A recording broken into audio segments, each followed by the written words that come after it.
राधे राधे। श्री मुरारी दास जी का जन्म छत्तीसगढ़ के बिलौदा नामक ग्राम के एक अकिंचन ब्राह्मण परिवार में हुआ था। बाल्यावस्था में ही माता ने इनके हृदय में गीतों के माध्यम से कृष्ण भक्ति का बीज वपन कर दिया।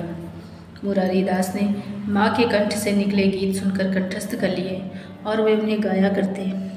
गांव के लोग मुरारी से गीत सुनकर प्रसन्न होते, आग्रह करके उनसे सुनते।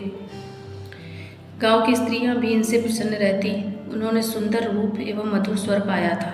अकस्मात मुरारी जी के माता पिता दोनों का निधन हो गया। अनाथ मुरारी के मन में गांव छोड़ देने की बात आती। ये प्रायः गांव के मंदिर में जाकर वहां घंटों बैठे रहते थे, कारण कि वहीं उन्हें शांति मिलती थी। परंतु स्वयं मुरारी जी का चित्त उचट गया था। गांव की उदार स्त्रियां कभी कभी अपने घर से कुछ भोजन लाकर इनको खिला जाती थी। एक बार लगातार 3 दिन तक इनको कुछ भी खाने को ना मिला। ना किसी ने इनसे पूछा, ना ये स्वयं किसी के यहाँ गए। भूख प्यास से प्राण व्याकुल थे, फिर भी इनके मन में ये बात नहीं आई कि किसी के यहाँ से कुछ मांग कर खा लें। आधी रात बीत चुकी थी, चारों ओर सन्नाटा था, परंतु मुरारी के हृदय की वही दशा थी जो पानी सूखने पर मछलियों की होती है। उनको विश्वास हो गया कि ये मेरी आखिरी रात है। मन बहलाने के लिए गीत गुनगुनाने लगे, किंतु बीच में ही बेहोश होकर गिर पड़े। कुछ देर बाद इन्हें अनुभव हुआ कि उस जीर्णशील मंदिर से सुंदर वस्त्राभूषणों से सुशोभित कोई देवी निकली। उनके हाथ में एक नाना व्यंजनों से भरा थाल और दूसरे हाथ में शीतल जल से भरी झारी थी। उन्होंने मुरारी के सिर को गोद में रखकर कहा, बेटा, जिसकी कोई भी सुध लेने वाला नहीं होता, उसकी सुध मैं लेती हूँ। उठो, भोजन करो। मुरारी समझ नहीं पा रहे थे ये सब क्या हो रहा है। मुरारी ने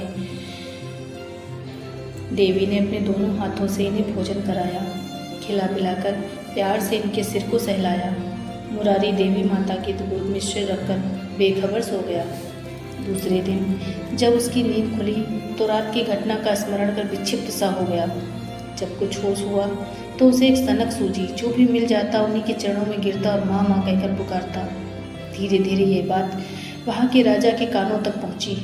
उसने इन्हें पकड़ मंगाया और इनके इस उच्च आचरण पर इन्हें राज्य निर्वासन का दंड दिया। छत्तीसगढ़ को अंतिम नमस्कार कर ये चल पड़े। रमते हुए वृंदावन पहुँचे।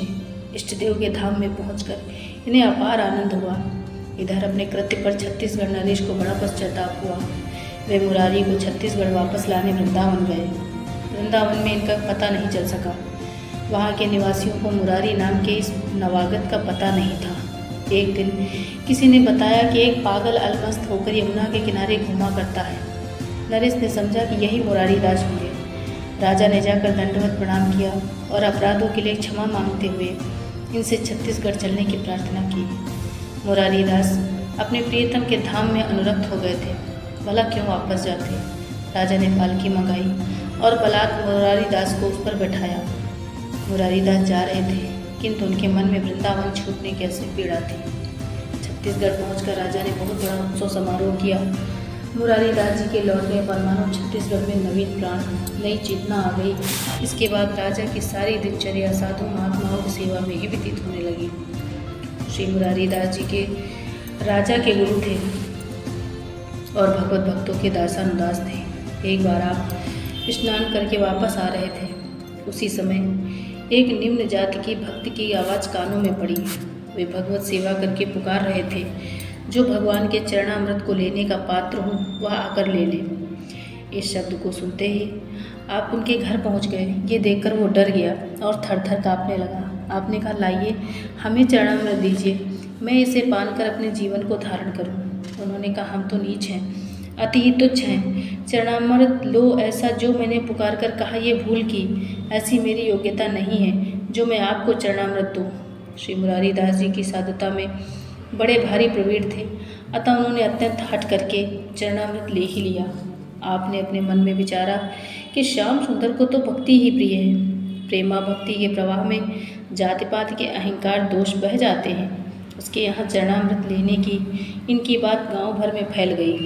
भक्त द्वेषी विमुख लोग इनकी निंदा करने लगे और राजा के पास जाकर उनके भी कान भर दिए। ये बात उन्हें भी अच्छी नहीं लगी एक दिन मुरारी दास जी राजा के प्रेम भाव को देखने के लिए उनके पास आए तो उनके व्यवहार एवं चेष्टा से आपने अनुमान कर लिया कि राजा में मेरे प्रति जो प्रेम भाव पहले था वो जाता रहा। लोगों का असल भाव देखकर श्री मुरारी दास अपना सब सामान वहीं छोड़कर अन्यत्र चले गए। जब राजा ने यह बात सुनी तो दुख में डूब गया। राजा के नगर में प्रतिवर्ष एक संतों का सम्मेलन होता था। उसमें बड़े बड़े अच्छे अच्छे संत महात्मा पधारते थे। कथा कीर्तन की धूम मचती थी। परंतु अब श्री मुरारी दास जी के चले जाने के बाद किसी साधु महात्मा की छाया भी वहाँ नहीं दिखलाई पड़ती थी। राजा ने इसे भारी उत्पात माना और जहाँ मुरारी दास जी विराजते थे वहाँ उन्हें लिवाने के लिए पहुँचा।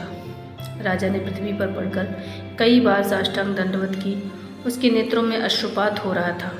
श्री मुरारी दास जी राजा को संत की भगवंत संत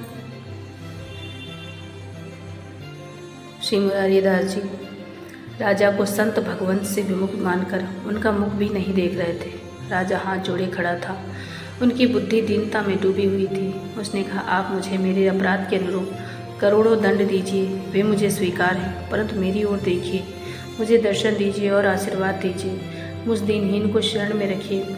ऐसी दीनवाणी को सुनकर श्री मुरारी दास जी प्रसन्न हो गए और राजा के साथ अब पुनः उसी गाँव को लौट आए। आपका नाम सुनते ही अनेक संत जन आपसे मिलने के लिए दौड़ कर आए।